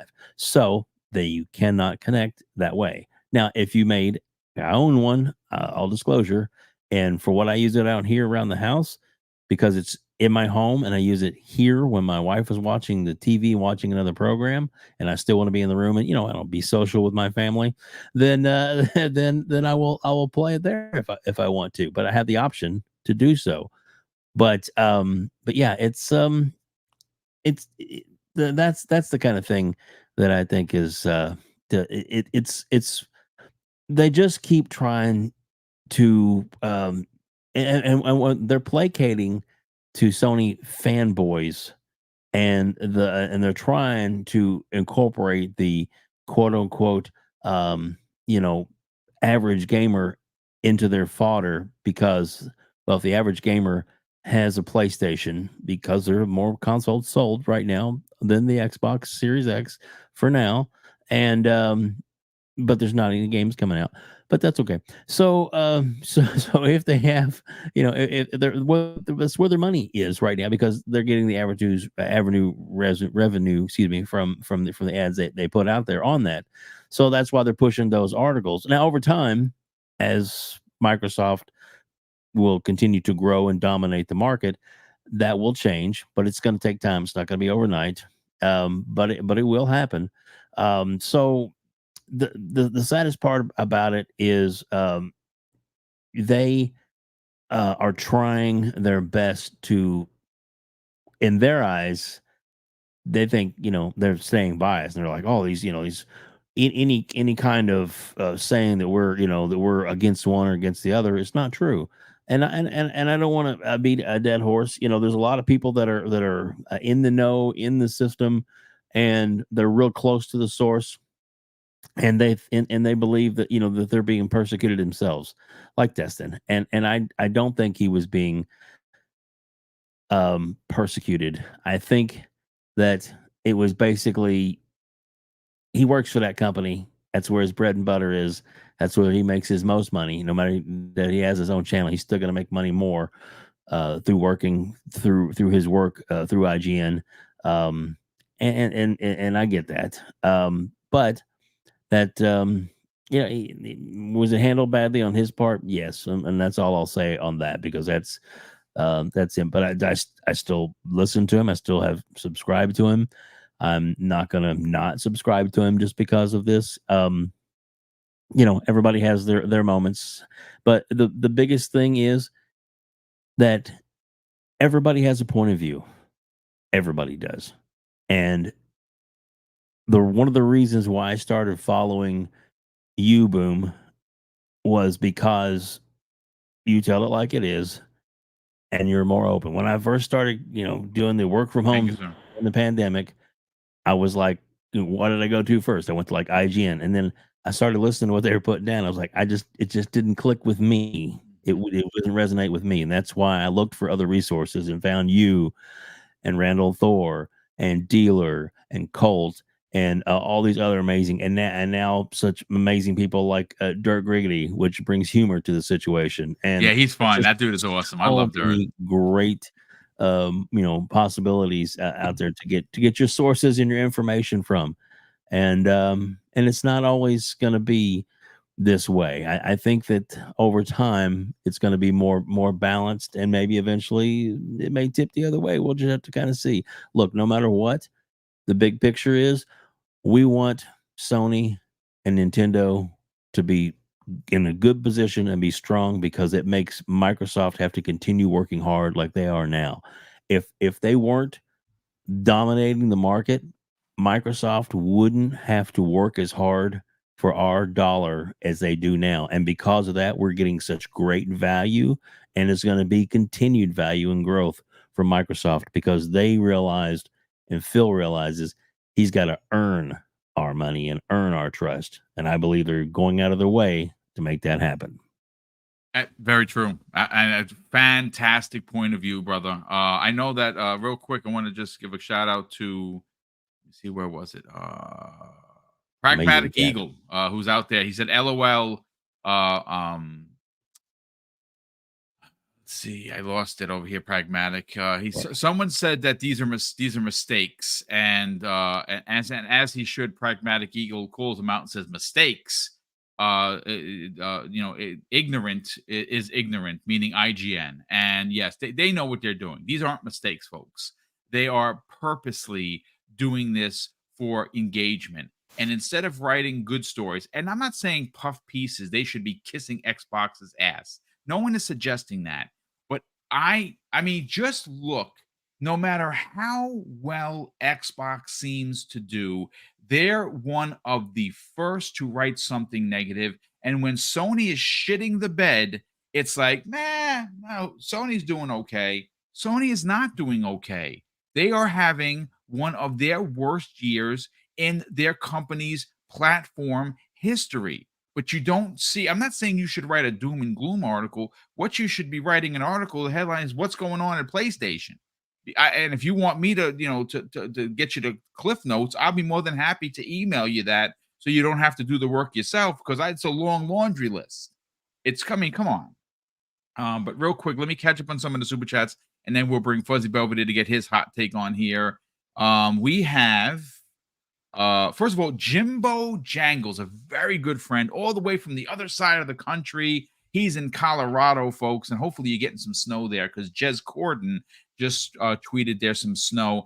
I'm not sure if Jez is back in England or is he back in Germany, but I'm telling you right now, like I said to him, and I'll say to you, Mrs. Boom and I are jealous. We love snow. We absolutely adore it. And last year, we had practically the lowest snow total in New York history was last year. I won at least 3 blizzards, at least this year. He says this, folks, after dropping outstanding $20 super chat. Hey, Boom and crew, it's been a while. And yes, it has, sir. He says, had a lot of life happens, some good, some not. Ah, man, I'm sorry to hear that. He says, but things are awesome now. Speaking of life, folks, he turns 40 years old tomorrow, throwing out a 3-month Game Pass code to celebrate. Folks, it's his birthday. Not only did he give Double Barrel Gaming a 20 spot, he also put out a 3-month code for Xbox Game Pass. If you snatched it up, please, for the love of Joe, thank him in the chat. Brother, happy birthday early. My God, that means I'm 13 years older than you. Wow, that's scary. That's how old I am. Ryu Art drops a very generous $2 super chat, and he says, Web Dave spitting truth. Indeed, you were, kind sir. And DRAM 90 says this, I'm sure Destin would agree to come on and discuss. I doubt it. Very true. I mean, I would listen. If Destin Legary wants to come on to this small podcast, and you know what? We don't even got to do it live, Destin. If you want to do a one-on-one, I'll do a pre-recorded X-Vlog live. Me and you would kind of sit down for 60, 70 minutes, shoot the shit, and just kind of, talk about it. I don't think he would. And you know something? Listen, it's fine. We're doing good on our channel. If he wanted to, I'll put it this way: if he reached out to me and said he wanted to join, come on for a conversation, I would immediately thank him and take him up on his offer. I highly doubt that's going to happen, D-Ram. But thank you, brother. That's a great suggestion. Fuzzy Belvedere, let's get your hot take on this. Web Dave killed it. Silent Cypher killed it. I think I laid it out pretty well. What are your thoughts on this, man? Well, when it comes to the whole Ryan McCaffrey thing, when Dustin was talking about the Xbox tax, I brought up, about his colleague with the whole Tomb Raider versus, Final Fantasy drama that he stirred up years ago. So him making this post, I've already kind of tuned him out, and this is more of the same or more of the reasoning why I've kind of tuned Ryan out. It's fine if you're going to be critical of the platform in a way that's constructive, as far as like he could have, spun it like you said, he could have just ended the tweet, in that first sentence and be done with it. Or you could have said, hey, this is an improvement after the backlash from last year. Like if he, set it up that way, maybe it would be a little bit more, showing that, hey, that's not hard feelings or anything along those lines, but it's like, hey, a lot of people were upset with Xbox, last year at the Game Awards. Just leave it at, hey, the backlash shows that they're listening, and now we have, something to look forward to. Leave it at that. Just move on. Don't talk about, oh, I'm glad I don't have to write a story. Like, dude, you're part of the problem. And whether you want to believe it or not, like it's not a matter of being critical of the brand. You could be critical of the brand, but be constructive and not like a dare I say, a whiny POS. But anyway, it just feels like they're trying extra hard to get this engagement, to ruffle the feathers of the fan base, so they interact with them and call them names or whatever, and the other side winds up cheering them on. Yeah, that's how you. It's like it's silliness, and I guess the whole plan of it is kind of obvious as far as advertising dollars, clicks, traffic, all of that makes sense or makes money for them. So, I refuse to really participate in those types of posts. It's like I see it and it's like, okay, or I either mute them or I haven't blocked anybody. Like, unless you're like being a total, POS, it's just mute, and you can yell into the ether for all I care. But as far as when it comes to the PS Portal, it just, if you've ever wanted to see how much a company's willing to bend over backwards to sell you a bag of, I won't say a bag of dog do, because it's not a bag of dog do, but it's just one of those things where we all know you need a web browser to be able to access a lot of the Wi-Fi locations, unless you want to use your phone as a hotspot. Which, once again, why not just use your phone? I mean, I can get it that you want to use the controller and the bigger screen and all that, but it's like the fact that you're using more accessories to play something as opposed to use the stuff that you already have on hand just feels strange to me. Like the whole instance of having two controllers if you're the only one playing the console, but that's a whole different argument considering how fast their batteries die. But it just Fuzzy. yeah. Let's also not forget. I want to touch on what you were saying. You said accessory, right? Like Mhm. it's an extension to what you already have. Right. I think a lot of people forget that sometimes. Is like to play this, you have to buy a PS5 to then buy the $200 edition. Versus if you just have Game Pass or you have Nvidia or whatever, like you just play it on what you have. Yeah. And I'm curious to see what these retail outlets are going to be like after the holidays, because they always used to joke about how confusing Series X and Series S are for grandma buying it for the grandkids or something like that. I'm wondering how many people thought that this was an actual portable console, considering they're trying to count it as some sort of console. It may not count as a PS5 fully, but they're trying to have it count as a console. So I wouldn't be surprised if grandma or uncle or whoever buys this for someone in the family, and they realize, oh well, I don't have a PS5, so I can't use this, and wind up having to return it, after the holidays, kind of thing. So it's great that they showed that it can work on certain environments, but it would make more sense to be fully upfront and say, hey, this is, a special case scenario. It's not your typical Wi-Fi on a plane. I mean, I saw some community notes on the posts. It's funny to me whenever you have community notes on posts, and whether they stay or not, I guess it depends on, pushback from either side. But it just feels like they're trying extra hard to help Sony sell this item that really, for those that know, either they're on the fence, or I wouldn't say they're on the fence. They're either, steadfast, they're not going to buy it, or they've already bought it, kind of thing. So I don't think you're going to reach any more people as far as who this will appeal to that don't already have it pre-ordered or on order or possibly wrapped up under the tree somewhere or as is. So them going this extra mile to try to sell this thing, just it I wouldn't say it feels like desperation on their part, but I get it. They get some marketing and advertising dollars from Sony, because you see it when they do like the 60-second fix, or at least when Spider-Man was coming out, it was like this 60-second fix is sponsored by Spider-Man too, and it's like I get it, but it just feels like at this point they're going to, I wouldn't say make themselves irrelevant, but they're going to make themselves or box themselves into a corner where it's like, okay, so if the tides do turn and Xbox becomes the more dominant platform, at least in the US, then what are they going to do? Are they going to go to, Sarah Bond and film like, hey, would you guys like to advertise? No? Why not? Kind of thing.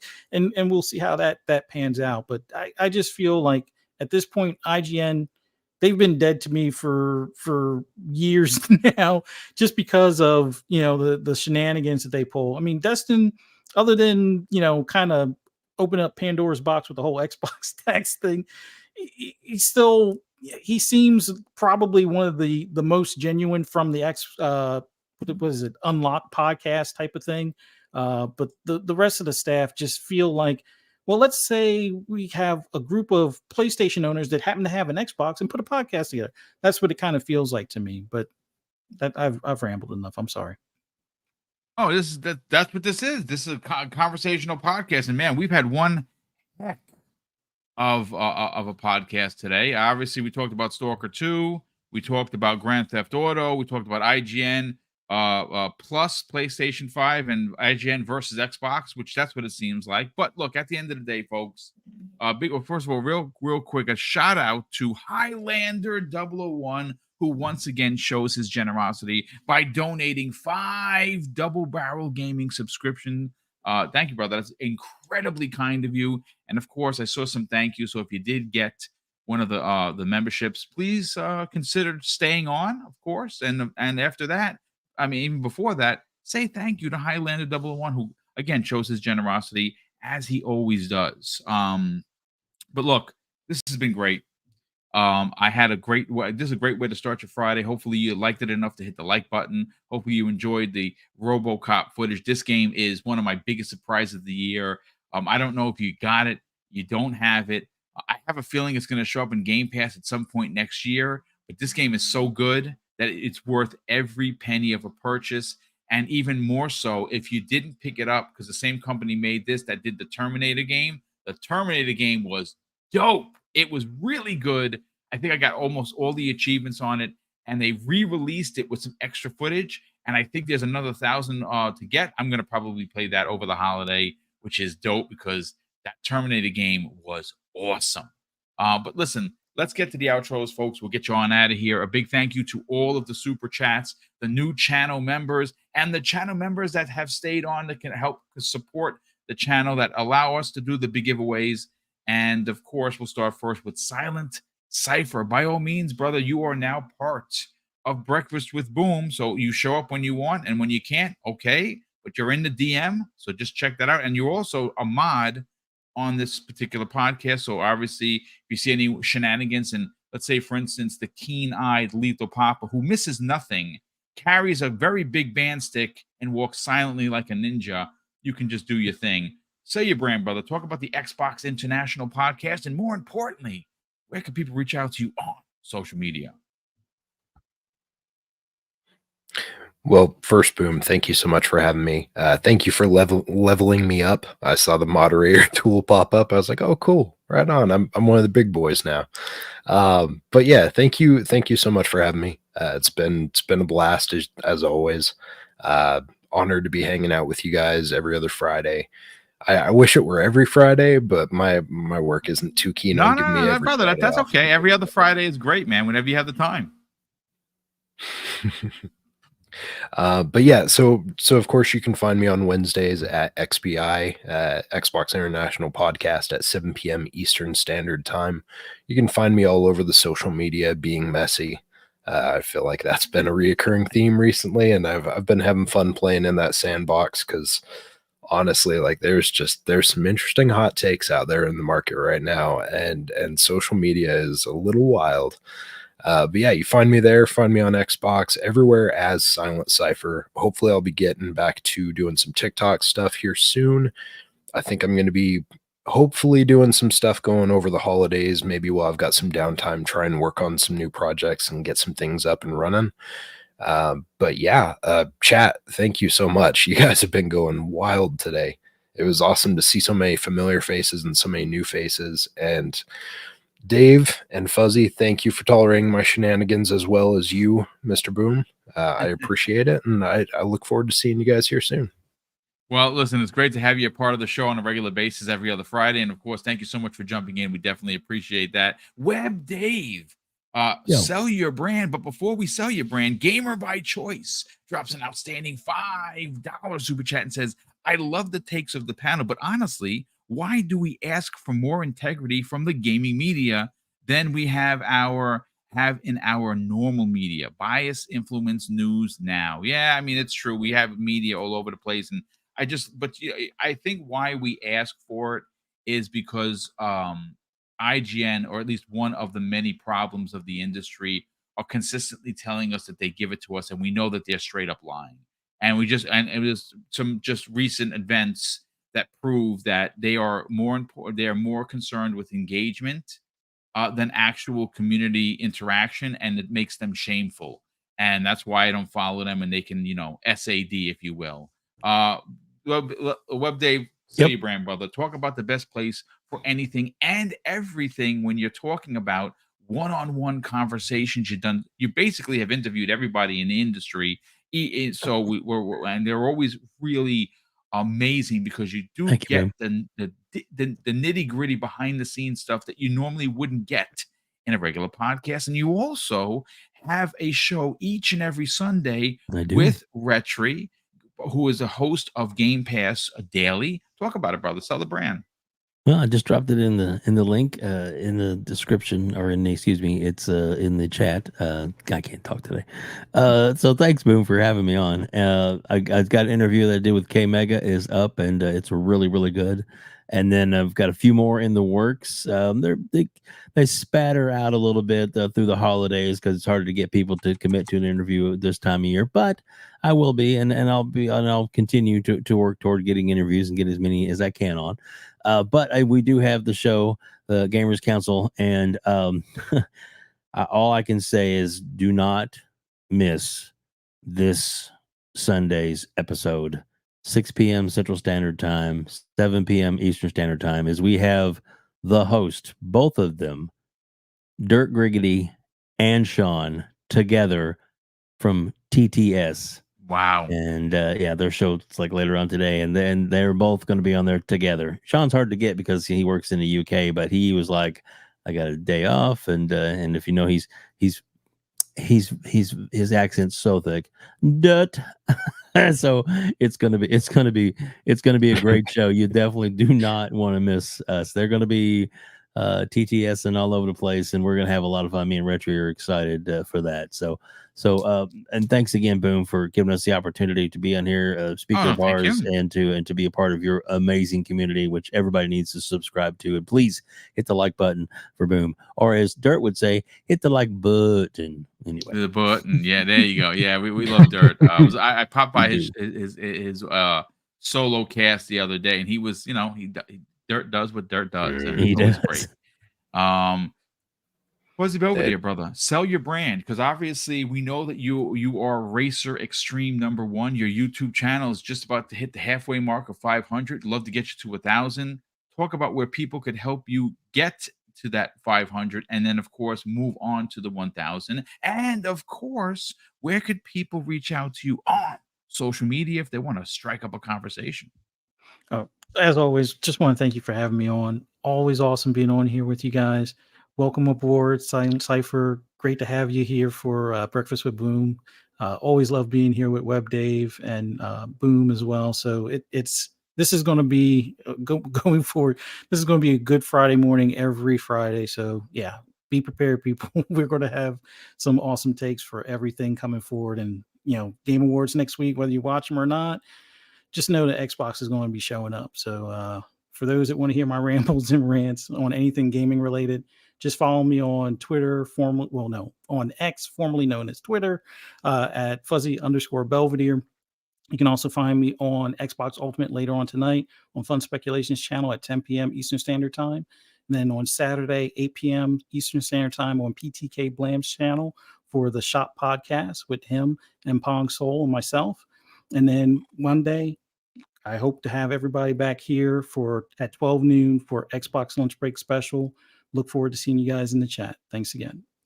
Thank you, brother. And of course, a big thank you once again to the well over 600. We may even cross 700 people here today. It was crazy. We had a lot of viewers here today, a lot of new names and new voices and new faces that I've never seen before. So of course, again, if you find the channel for the first time, please consider subscribing. That would be pretty dope. Hit the like button. And if you really want to be very generous, share this out on social media. But listen, folks, have a great weekend. Play game on whatever console you enjoy gaming on, but just have fun at the end of the day. Enjoy social media. Don't be a bully. Don't be a D-bag. And of course, I'm going to close out the show with something that's incredibly important to me. Hopefully one day it'll be important to you. And that's something that my dad taught us when we were kids. And he would say, Craig, treat others how you want to be treated. And also, it doesn't cost anything to be nice. You live by those rules, Craig, I can guarantee you're going to have an awesome day. So take care, everyone. And we'll see you next week on the newest episode of Breakfast with Boom.